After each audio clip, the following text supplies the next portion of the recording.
Hai, saya Dr. Narcissus dari Klinik Medik Premier. Rasa gatal sampai tak boleh tidur?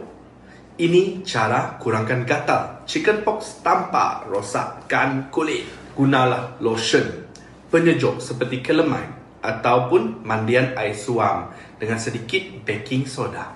Elakkan sabun wangi sebab boleh iritasi kulit.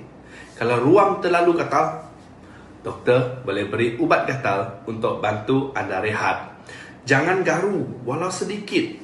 Setiap garuan boleh menyebabkan luka dan parut kekal.